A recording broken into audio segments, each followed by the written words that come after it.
ಹುಡ್ಕೊಂಡು ಬರ್ತಾರೆ. ಅವರು ದಕ್ಷಿಣೇಶ್ವರದಲ್ಲಿ ಇದ್ದಾರೆ, ರಾಮಕೃಷ್ಣ ಪರಮಹಂಸರು ಅಂತ ಗೊತ್ತಾಗುತ್ತೆ. ಅವ್ರು ಬಂದಾಗ ರಾಮಕೃಷ್ಣ ಪರಮಹಂಸರು ಜೋರಾಗಿ ಬಿಕ್ಕಿ ಬಿಕ್ಕಿ ಅಳೋದಕ್ಕೆ ಸ್ಟಾರ್ಟ್ ಮಾಡ್ತಾರೆ.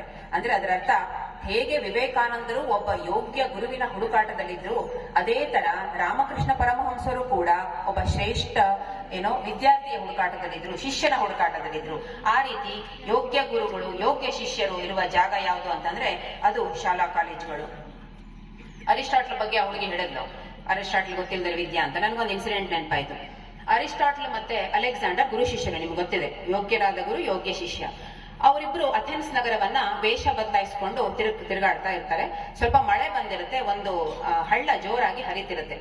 ಆಗ ಅರಿಸ್ಟಾಟಲ್ ಅವ್ರು ಏನಂತಾರೆ, ಮರಯ ನಾನ್ ಮೊದಲು ದಾಟ್ತೇನೆ, ನಾನ್ ಮುದುಕ, ವಯಸ್ಸಾಗಿದೆ, ನೀನು ದಾಟಬೇಡ, ನೀನ್ ರಾಜ, ನಿನಗೇನಾದ್ರೂ ಹೆಚ್ಚು ಕಡಿಮೆ ಆಗ್ಬಾರ್ದು, ನಾನು ಮುದುಕ ಹೋದ್ರೆ ಹೋಗ್ಲಿ, ನಾನ್ ರಸ್ತೆ ನದಿ ದಾಟಿ ನೋಡ್ತೇನೆ, ಅಕಸ್ಮಾತ್ ಕೊಚ್ಕೊಂಡು ಹೋದ್ರೆ ತೊಂದರೆ ಇಲ್ಲ ಅಂತ.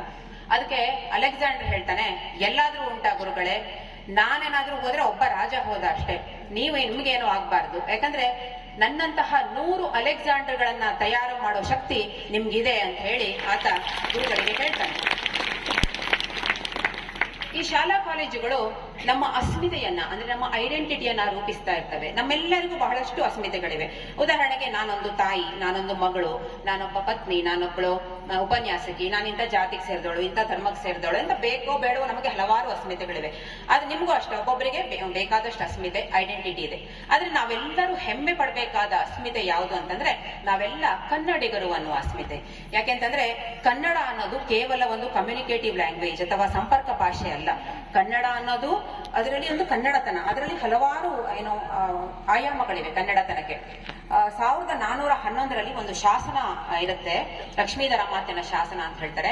ಅದರಲ್ಲಿ ತಾಯಿ ತನ್ನ ಮಗುವಿಗೆ ಹಾಲು ಕುಡಿಸ್ತಾ ಕನ್ನಡ ನಾಡಲ್ಲಿ ಏನ್ ಹೇಳ್ತಾಳೆ ಅನ್ನೋದನ್ನ ಬರೀತಾರೆ. ಮೊದಲ ಸಾಲು, ಕೆರೆಯಂ ಕಟ್ಟಿಸು ಬಾವಿಯಂ ಸವೆಸು ಅಂತ. ಅಂದ್ರೆ ಬಾಲ್ಯದಲ್ಲಿಯೇ ನಮ್ಮ ಮಕ್ಕಳು, ಅಂದ್ರೆ ನಾವೆಲ್ಲ ಈ ಪರೋಪಕಾರ ಬುದ್ಧಿಯನ್ನ ಕಲ್ತ್ಕೊಂಡು ಬಂದವರು.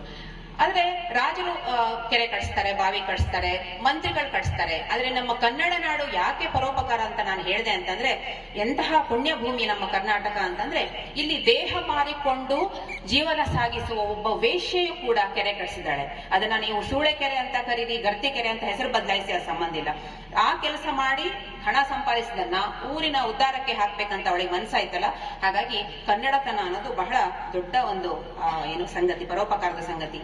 ನಮ್ಮ ಉತ್ತರ ಕನ್ನಡ ಜಿಲ್ಲೆಯ ಖ್ಯಾತ ಕವಿಗಳಾದಂತಹ ದಿನಕರ್ ದೇಸಾಯಿ ಅವರು ಹೇಳ್ತಾರೆ, ನನ್ನ ದೇಹದ ಬೂದಿ ಗಾಳಿಯಲ್ಲಿ ತೂರಿ ಬಿಡಿ ಹೋಗಿ ಬೀಳಲಿ ಭತ್ತ ಬೆಳೆಯುವಲ್ಲಿ, ಬೂದಿ ಗೊಬ್ಬರದಿಂದ ತೆನೆಯೊಂದು ನೆಗೆದು ಬರೆ ಧನ್ಯವಾಯಿತು ಹುಟ್ಟು ಸಾವಿನಲ್ಲಿ ಅಂತ.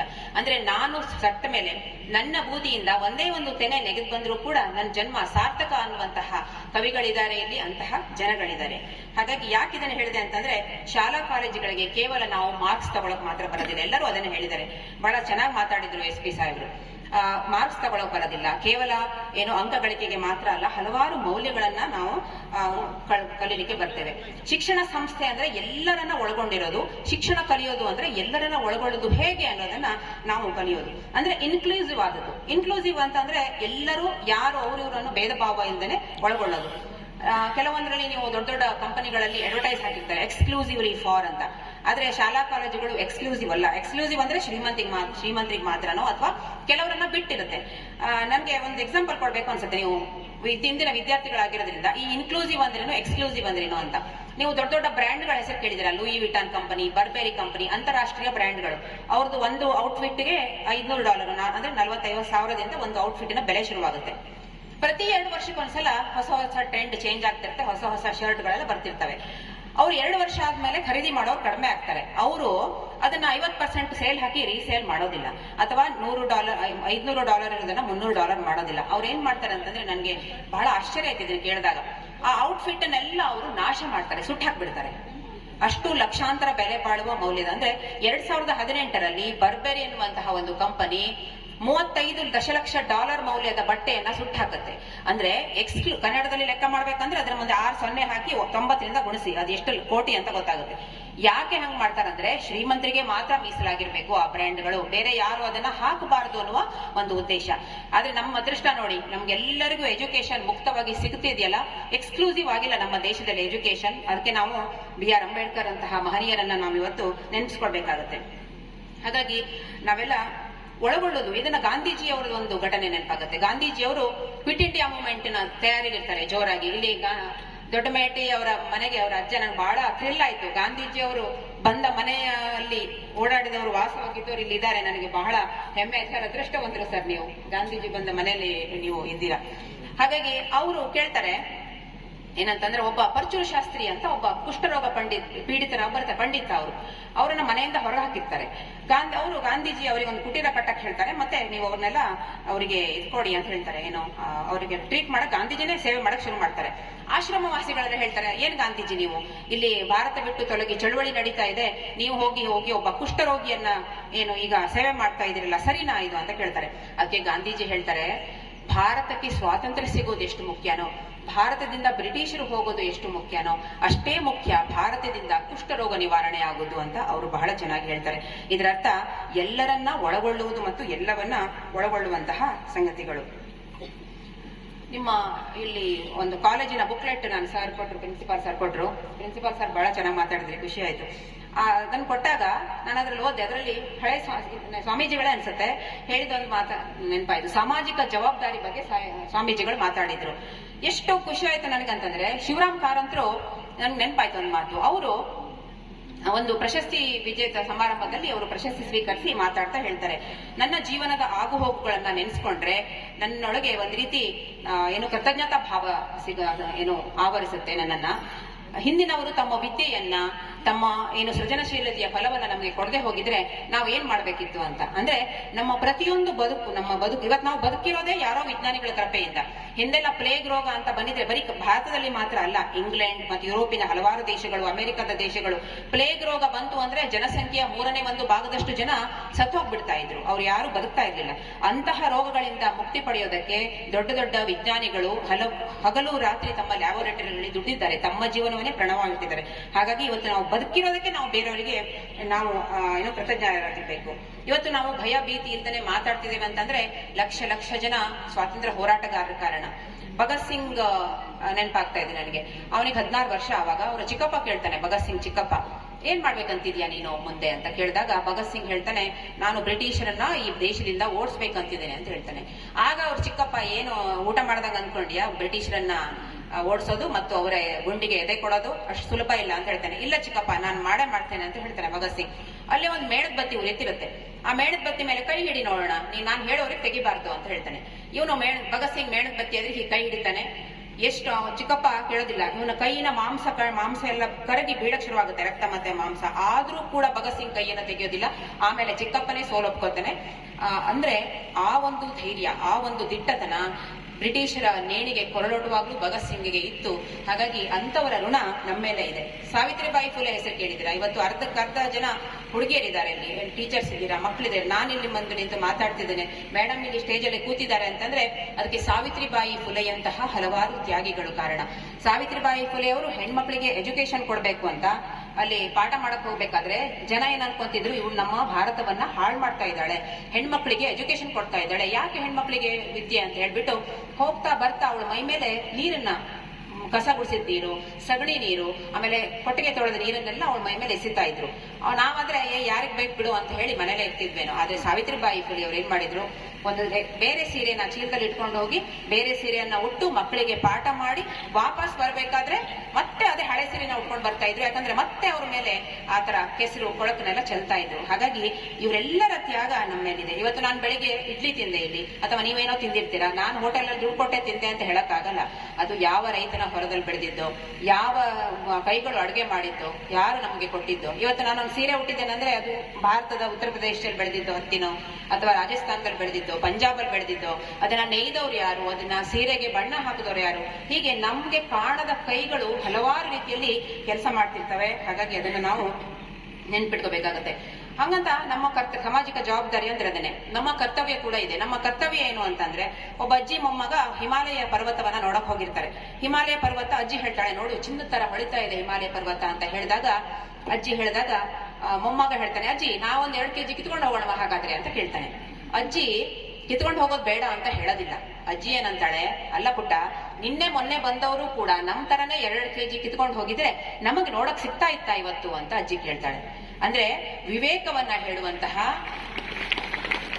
ಏನು ಅದನ್ನ ನಮ್ಮ ಶಿಕ್ಷಕರು, ನಿಮ್ಗೆ ಗೊತ್ತಿದೆ, ಶಿಕ್ಷಕರು ಕ್ಲಾಸ್ ಅಲ್ಲಿ ಬರೀ ತರಗತಿಯನ್ನ ಮಾತ್ರ ಮಾಡ್ತಾ ಇರಲ್ಲ, ಈ ತರ ಹಲವಾರು ಮಾತುಗಳನ್ನ ಹೇಳ್ತಿರ್ತಾರೆ. ಅಂತಹ ಕೇಂದ್ರಗಳು ಯಾವುದು ಅಂತಂದ್ರೆ ಶಿಕ್ಷಾ ಸಂಸ್ಥೆಗಳು. ನಾನು ಕಳೆದ ತಿಂಗಳು ಹುಬ್ಳಿಯ ಮೆಡಿಕಲ್ ಕಾಲೇಜಿಗೆ ಕನ್ನಡ ಹಬ್ಬಕ್ಕೆ ಗೆಸ್ಟ್ ಆಗಿ ಹೋಗಿದ್ದೆ. ಅಲ್ಲಿ ಕಮ್ಮಾರ್ ಅಂತ ಸರ್ ನನ್ನ ಲೇಖನ ಓದಿ ನನ್ನನ್ನ ಕರ್ಸ್ಕೊಂಡಿದ್ರು. ಅವ್ರ ತಮ್ಮ ಇನ್ನೊಬ್ಬರಿದ್ದಾರೆ ಕಮ್ಮಾರ್ ಅಂತ, ಅವರಿಬ್ರು ಡೈರೆಕ್ಟರ್ಗಳು. ಅವ್ರು ನಾನು ಹೇಳಿದೆ, ಸರ್ ನೀವು ಹಳ್ಳಿಯಿಂದ ಬಂದಿದ್ದೀರಿ, SSLC ಅವರಿಗೆ ಕನ್ನಡ ಮಾಧ್ಯಮದಲ್ಲಿ ಓದಿದ್ದೀರಿ, ಆದ್ರೆ ನನ್ಗೆ ತುಂಬಾ ಸಂತೋಷ ಆಯ್ತು ನಿಮ್ಮ ಅಚೀವ್ಮೆಂಟ್ ನೋಡಿ ಅಂತ. ಆಗ ಅವ್ರ ತಂದೆ ಆ ವಿಷಯ ಹೇಳಿದ್ರು. ಏನಂತಂದ್ರೆ ಅವ್ರ ಊರಿಗೆ ಒಂದೇ ಬಸ್ ಅಂತೆ, ಹುಬ್ಬಳ್ಳಿಯಿಂದ ಒಂದೇ ಬಸ್ಸು ಅವ್ರ ಊರಿಗೆ. ರಾತ್ರಿ ಹಾಲ್ಟ್ ಆಗಿರ್ತದೆ. ಎಲ್ಲ ಮಕ್ಕಳಿಗೆ ಏನಾಗಿರುತ್ತೆ, ಊರಿಗೆ ಹೋದಾಗ ಒಂದಿನ ಎಕ್ಸ್ಟ್ರಾ ಮನೇಲಿ ಇರೋಣ ಅಂತ, ಹಾಸ್ಟೆಲ್ ಇರೋ ಮಕ್ಕಳಿಗೆ ಒಂದಿನ ನಾನು ಊರಲ್ಲಿ ಇರ್ಬೇಕು ಅಂತ. ಅವರು ಬಸ್ ಹೋದ್ರೆ ಸಾಕು ಅಂತ ಮಾರನೇ ದಿನ ಬೆಳಿಗ್ಗೆ ಕಾಯ್ತಾ ಇದ್ರಂತೆ. ಆದ್ರೆ ಅವ್ರ ತಂದೆ ಹಿಂದಿನ ದಿನನೇ ಹೋಗಿ ಆ ಕಂಡಕ್ಟರ್ ಡ್ರೈವರ್ ಹತ್ರ ಮಾತಾಡಿ ಅವ್ರ ಜೊತೆ ಒಂದ್ ಚಾ ಕುಡಿದು, ನೋಡಿ ಸರ್ ನಮ್ಮ ಮಕ್ಕಳನ್ನ ಮಾತ್ರ ಬಿಟ್ಟು ಹೋಗ್ಬೇಡಿ ನೀವು ಅಂತ ಹೇಳ್ಬಿಟ್ಟು ಬಸ್ ಇವ್ರ ಮನೆ ಎದುರಿಗೆ ಬಂದು ನಿಂತು ಅವ್ರನ್ನ ಕರ್ಕೊಂಡು ಹೋಗ್ತಾ ಇತ್ತಂತೆ. ಒಂದಿನಾನು ಮೇಡಮ್ ನಮ್ಗೆ ರಜೆ ಮಾಡ್ಲಿಕ್ಕೆ ಬಿಡ್ಲಿಲ್ಲ ನಮ್ಮಪ್ಪ, ಒಂದು ದಿನ ನಮ್ಮನ್ನ ರಜೆ ಮಾಡದೆ ಶಾಲೆಗೆ ಕಳಿಸಿದ್ದಾರೆ, ಕಾಲೇಜಿಗೆ ಕಳಿಸಿದ್ದಾರೆ ಅಂತ ಹೇಳಿದ್ರು. ನಾನು ಹೇಳಿದೆ, ಶಿಸ್ತು ನೋಡಿ ನಿಮ್ಮಪ್ಪ ಏನೋ ಮಾಡಿದ ಶಿಸ್ತಿನಿಂದ ನೀವು ಎಷ್ಟೊಂದು ಜಾಗದಲ್ಲಿದ್ದೀರಿ ಅಂತ. ಅದಕ್ಕೇನೆ SP ಅವ್ರು ಹೇಳಿದ್ರಲ್ಲ, ಆ ಶಿಸ್ತು ಕೂಡ ನಮ್ಗೆ ಬಹಳ ಮುಖ್ಯ ಆಗುತ್ತೆ. ಹಾಗಾಗಿ ಶಿಸ್ತು ಹೇಗಂತಂದ್ರೆ ನಾವು ಎಲ್ಲಾ ಕೆಲಸ, ಇವತ್ತು ನಾವು ಎಲ್ಲ ಉದ್ಘಾಟನೆ ಎಲ್ಲ ಮಾಡಿದ್ದೇವೆ, ಬೇರೆ ಬೇರೆ ಸಂಘಗಳ ಉದ್ಘಾಟನೆ ಆಗಿದೆ, ಸೆಕೆಂಡ್ ಫಸ್ಟ್ PU ಮಕ್ಕಳಿಗೆ ವೆಲ್ಕಮ್ ಆಗಿದೆ. ಐನ್ಸ್ಟೀನ್ ಅವ್ರನ್ನ ಯಾರೋ ಒಂದ್ಸರಿ ಕೇಳ್ತಾರೆ, ಸರ್ ಸಕ್ಸಸ್ ಅಂದ್ರೆ ಏನು ಅಂತ. ಐನ್ಸ್ಟೀನ್ ಫಿಸಿಸಿಸ್ಟ್ ಅಲ್ವಾ, ಅವರು ಭೌತ ವಿಜ್ಞಾನಿ, ಒಂದು ಇಕ್ವೇಶನ್ ಹೇಳ್ತಾರೆ, A = X + Y + Z ಅಂತ. A ಅಂದ್ರೆ ಸಕ್ಸಸ್, ಹಾಗಾದ್ರೆ X ಅಂದ್ರೆ ಏನು ಐನ್ಸ್ಟೀನ್ ಅವರೇ ಅಂತ ಕೇಳಿದಾಗ ಹಾರ್ಡ್ ವರ್ಕ್ ಅಂತ ಹೇಳ್ತಾರೆ. ಹಾರ್ಡ್ ವರ್ಕ್ ಮುಂದೆ ಯಾವುದೂ ಇಲ್ಲ, ಬರೀ ಹಾರ್ಡ್ ವರ್ಕ್ ಫಸ್ಟ್. ಆಮೇಲೆ Y ಅಂದ್ರೆ ಏನು ಕೇಳಿದಾಗ ಅಪ್ಲೈ, ಆಟ, ದೈಹಿಕವಾಗಿಯೂ ಕೂಡ ನೀವು ಫಿಟ್ ಇರ್ಬೇಕಾಯ್ತು. ಆಮೇಲೆ Z ಅಂದ್ರೆ ಏನು ಅಂತ ಕೇಳಿದಾಗ ಐನ್ಸ್ಟೀನ್ ಅವ್ರು ಹೇಳ್ತಾರೆ, to keep your mouth shut ಅಂತ ಹೇಳ್ತಾರೆ. ಅಂದ್ರೆ ನಾವು ನಮ್ಮ ಬಾಯನ್ನ ಮುಚ್ಕೊಂಡಿರೋದು, ಬೇರೆಯವ್ರು ಏನಾದ್ರು ನಮ್ಮ ಬಗ್ಗೆ ಹೇಳಿದಾಗ್ಲೂ ಕೂಡ ಜಗಳಕ್ಕೆ ಹೋಗ್ದೇನೆ ನಮ್ಮ ಬಾಯಿ ಮುಚ್ಕೊಂಡು ಸಾಧನೆಯ ಮೂಲಕವೇ ಉತ್ತರ ಕೊಡೋದಿದೆಯಲ್ಲ, ಅದು ಬಹಳ ಮುಖ್ಯವಾದದ್ದು ಅಂತ ನನಗೆ ಅನಿಸುತ್ತೆ. ಯಯಾತಿ ನಾಟಕದಲ್ಲಿ ಗಿರೀಶ್ ಕಾರ್ನಾಡ್ ಅವರು ಬಹಳ ಸುಂದರವಾದ ಒಂದು ಡೈಲಾಗ್ ಅನ್ನ ಬರೀತಾರೆ. ಬೆಳಕಿಲ್ಲದ ದಾರಿಯಲ್ಲಿ ನಡಿಬಹುದು, ಆದ್ರೆ ಕನಸುಗಳಿಲ್ಲದ ದಾರಿಯಲ್ಲಿ ನಡೆಯೋದು ಕಷ್ಟ ಅಂತ. ಹಾಗಾಗಿ ಕನಸುಗಳು ಬಹಳ ಮುಖ್ಯ. ಕನಸುಗಳಿಲ್ಲ ಅಂತಂದ್ರೆ 8 ವರ್ಷದ ಬಾಲಕ, ರಾಮೇಶ್ವರಂ ಕಡಲ ತೀರದ ಒಬ್ಬ ಬಾಲಕ, 8 ವರ್ಷದವನು, ಬೆಳಿಗ್ಗೆ 4 ಗಂಟೆಗೆ ಎದ್ದು ಪೇಪರ್ ರೈಲ್ವೆ ಸ್ಟೇಷನ್ಗೆ ಹೋಗಿ ಪೇಪರ್ ಕಲೆಕ್ಟ್ ಮಾಡಿ ಅಲ್ಲಿಂದ ಮನೆಗೆ ಪೇಪರ್ ಹಂಚಿ ಇವತ್ತು ಭಾರತದ ರಾಷ್ಟ್ರಪತಿಯಾಗಿಯೋ ಅಥವಾ ಮತ್ತು ದೊಡ್ಡ ಕ್ಷಿಪಣಿ ವಿಜ್ಞಾನಿಯಾಗಿ ರೂಪುಗೊಳ್ತಾ ಇರಲಿಲ್ಲ. ಆ ಕನಸಿನಿಂದಲೇ ಅಬ್ದುಲ್ ಕಲಾಂ ಆಗಿದ್ದು. ಹಾಗೇನೆ ನಮ್ಗೆಲ್ಲರಿಗೂ ಈಗ ನಿಮ್ಗೆಲ್ಲರಿಗೂ ಬಹಳ ಫೇವರೇಟ್ ಕ್ರಿಕೆಟರ್ ಯಾರಂದ್ರೆ ವಿರಾಟ್ ಕೊಹ್ಲಿ. ಹೌದಾ? ವಿರಾಟ್ ಕೊಹ್ಲಿ ತರ ಫೇಮಸ್ ಆಗ್ಬೇಕು, ವಿರಾಟ್ ಕೊಹ್ಲಿ ತರ ಹ್ಯಾಂಡ್ಸಮ್ ಆಗಿರ್ಬೇಕು, ವಿರಾಟ್ ಕೊಹ್ಲಿ ತರ ನಾನು ಶ್ರೀಮಂತ ಆಗ್ಬೇಕು ಅಂತ ಪ್ರತಿಯೊಬ್ಬ ಹುಡುಗನಿಗೂ ಆಸೆ ಇರುತ್ತೆ, ಯಾಕಂದ್ರೆ ತುಂಬಾ ಮಂದಿ ಇದು. ಆದ್ರೆ ವಿರಾಟ್ ಕೊಹ್ಲಿ ಆಗೋದಷ್ಟು ಸುಲಭನಾ? ವಿರಾಟ್ ಕೊಹ್ಲಿ ಬೆಳಿಗ್ಗೆ ಇವತ್ತಿಗೂ ಕೂಡ 4 ಗಂಟೆಗೆ ಹೇಳ್ತಾರೆ. ನಾವು 7 ಗಂಟೆಗೆ ಹೇಳೋದ್ರೊಳಗೆ ಅವ್ರದ್ದು ವರ್ಕೌಟ್ ಎಲ್ಲ ಆಗಿರುತ್ತೆ. ಯಾವ್ದಾದ್ರು ಮ್ಯಾಚ್ ಅಲ್ಲಿ ಕಡಿಮೆ ಏನಾದ್ರು ಅವರು ಸ್ಕೋರ್ ಮಾಡಿದ ದಿನ ಹೊತ್ಕೊಂಡು ಮಲಗಲ್ಲ ಅವರು, ಅಳ್ತಾ. ನಮ್ಗೆ ಯಾರಾದ್ರೂ ಪೇರೆಂಟ್ಸ್ ಬೈದ್ರೆ, ಟೀಚರ್ಸ್ ಬೈದ್ರೆ ಬೇಜಾರ್ ಮಾಡ್ಕೊಂಡು ಮಲಗ್ತೇವೆ ಮನೆಗೆ ಹೋಗಿ, ಇಲ್ಲ ಮೊಬೈಲ್ ಜಾಸ್ತಿ ನೋಡ್ತೇವೆ ಅಥವಾ ಸುಮ್ಮನೆ ಕೂರ್ತೇವೆ ಫ್ರೆಂಡ್ಸ್ ಹತ್ರ ಗೋಳು ಅಂತ. ಆದ್ರೆ ವಿರಾಟ್ ಕೊಹ್ಲಿ ಅವತ್ತು 15 ರನ್ನಿಗೂ 10 ರನ್ನಿಗೂ ಔಟ್ ಆದ್ರೆ 2 ಗಂಟೆ ಎಕ್ಸ್ಟ್ರಾ ಪ್ರಾಕ್ಟೀಸ್ ಮಾಡ್ತಾನಂತೆ. ಅಂದ್ರೆ ಸೋಲನ್ನು ಕೂಡ ತನ್ನ ಗೆಲುವಿಗೆ ಪರಿವರ್ತಿಸಿಕೊಳ್ಳಬಹುದಾದಂತಹ ಒಂದು ಒಂದು ರೋಲ್ ಮಾಡೆಲ್ ಆಗಿ ನಾವು ವಿರಾಟ್ ಕೊಹ್ಲಿ ಅವರನ್ನ ತಗೊಳ್ಬಹುದು. ಹಾಗಾಗಿ ಸರ್ ಕರೆಕ್ಟ್ ಆಗಿ ಹೇಳಿದ್ರು ಸರ್, ಇದು ಗೋಲ್ಡನ್ ಲೈಫ್ ಅಲ್ಲ, ನೀವು ಇದನ್ನ ಐರನ್ ಲೈಫ್ ಮಾಡ್ಕೋಬೇಕು. ಅಂದ್ರೆ ಈಗಿನ ಮನಸ್ಥಿತಿ ಏನಾಗಿದೆ ಅಂತಂದ್ರೆ ಎಂಜಾಯ್ ಮಾಡ್ಬೇಕು ಅಂತ. ಸ್ಟೂಡೆಂಟ್ ಲೈಫ್ ಅನ್ನ ಎಂಜಾಯ್ ಮಾಡೋದು, ಟೂರ್ ಹೋಗೋದು, ಪಿಕ್ನಿಕ್ ಹೋಗೋದು, ಮೊಬೈಲ್ ನೋಡೋದು, ರೀಲ್ಸ್ ಮಾಡೋದು, ಇದೆಲ್ಲ ಇರ್ಲಿ. ಇದು ಹೆಂಗಿರ್ಬೇಕು ಅಂದ್ರೆ ಊಟಕ್ಕೆ ಉಪ್ಪಿನಕಾಯಿ ತರ ಚಿಟಿಕಿ ಆಗಿರ್ಬೇಕು ಬಿಟ್ರೆ, ಊಟವೇ ಉಪ್ಪಿನಕಾಯಿ ಆದ್ರೆ ನಿಮ್ ಹೊಟ್ಟೆನೆ ಕೆಡೋದು, ನೀವು ಆರೋಗ್ಯ ಸರಿಯಾಗಿರಲ್ಲ. ಹಾಗಾಗಿ ಈ ಮೊಬೈಲ್, ನಿಮ್ಮ ಮೊಬೈಲ್ ಬಗ್ಗೆ ಒಂದು ವಿಷಯ ಹೇಳ್ತೇನೆ. ಈ ಮೊಬೈಲ್ಗಳು, ಸೋಷಿಯಲ್ ಮೀಡಿಯಾಗಳು ಏನಂತಂದ್ರೆ ಸುಖದ ಭ್ರಮೆಯನ್ನ ನೀಡ್ತಾ ನಿಮ್ಮ ಸ್ವಾತಂತ್ರ್ಯವನ್ನ ಕಿತ್ಕೊಳ್ಳುತ್ತೆ. ಸುಖ ಅನ್ನೋದು ಅದು ಭ್ರಮೆ, ಅದು ನೀವು ನಿಜವಾದ ಸುಖ ಅಲ್ಲ, ಅದು ಇದೇ ಭ್ರಮೆ ಸುಖ ಅನ್ಕೊಂತೀರಾ. ಆದ್ರೆ ಇಂಡೈರೆಕ್ಟ್ ಆಗಿ ಇದು ವಿದ್ಯಾರ್ಥಿಗಳಿಗೆ ಮಾತ್ರ ಹೇಳ್ತಿರೋದಲ್ಲ, ನಮ್ಮೆಲ್ಲರಿಗೂ ಒಳಗೊಂಡ ಹಾಗೆ.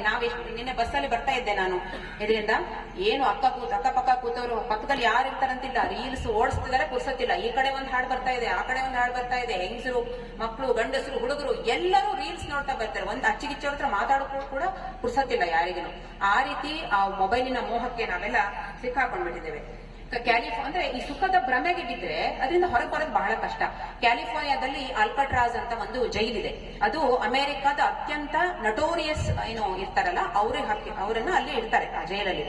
ಅಲ್ಲಿ ಏನ್ ಮಾಡ್ತಾರಂದ್ರೆ, ಅಲ್ಲಿಂದ ತಪ್ಪಿಸ್ಕೋಬೇಕು ಅಂತಂದ್ರೆ ಸುತ್ತ ಸಮುದ್ರ, ಕೊರೆಯುವ ನೀರಿನ ಸಮುದ್ರ, ಅದರಲ್ಲಿ ಬಿದ್ರೆ ಈಜಕ್ ಕಷ್ಟ, ಯಾಕಂದ್ರೆ ತುಂಬಾ ಚಳಿ ಆಯ್ತಾ ಅಮೆರಿಕ ಅಲ್ಲಿ ಕ್ಯಾಲಿಫೋರ್ನಿಯಾದಲ್ಲಿ.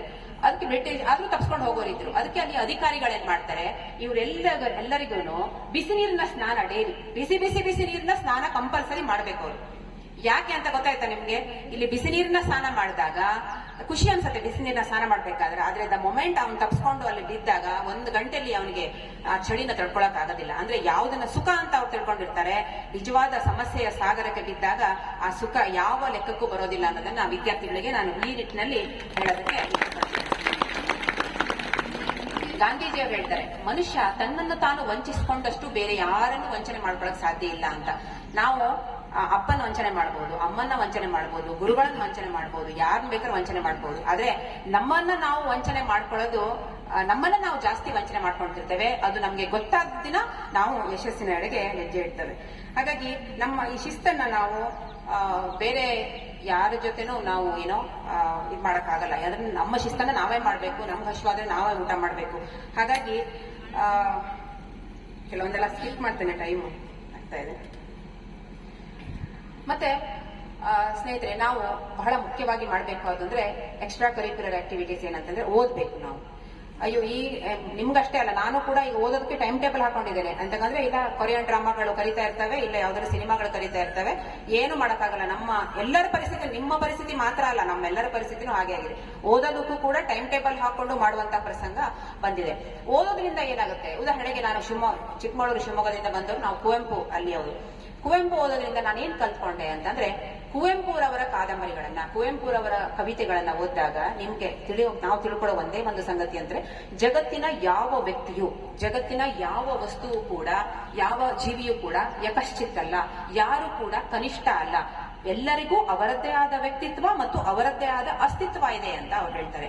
ಅಂದ್ರೆ ಅವರ ಮಲೆಗಳ ನಿಮ್ಮ ಮದುಮಗಳು ಕಾದಂಬರಿ ಓದಿ ನೀವು, ಆ ಕಾದಂಬರಿಯಲ್ಲಿ ಹೀರೋಗೆ ಎಷ್ಟು ಪ್ರಾಮಿನೆನ್ಸ್ ಕೊಟ್ಟಿದ್ದಾರೋ ಅಷ್ಟೇ ಪ್ರಾಮಿನೆನ್ಸ್ ಅನ್ನ ಒಂದು ನಾಯಿ ಕೊಟ್ಟಿದ್ದಾರೆ. ಆ ನಾಯಿಗೆ ಎಷ್ಟು ಮುಖ್ಯ ಕೊಟ್ಟಿದ್ದಾರೋ ಅದೇ ಇಂಪಾರ್ಟೆನ್ಸ್ ಅನ್ನ ಒಂದು ಬಸವನ ಹುಳುಗೂ ಕೂಡ ಕೊಟ್ಟಿದ್ದಾರೆ. ಅಂದ್ರೆ ಈ ಸೃಷ್ಟಿಯಲ್ಲಿ ಯಾವುದೂ ಕೀಳಲ್ಲ ಅಂತ. ಹಾಗಾಗಿ ಅವರು ಹೀರೆ ಹೂವಿನ ಮೇಲೆ ಪದ್ಯ ಬರೀತಾರೆ. ಗೊಬ್ಬರ ಗೊತ್ತಾ ನಿಮ್ಗೆ? ಗೊಬ್ಬರದ ಮೇಲೆ ಪದ್ಯ ಬರೀತಾರೆ.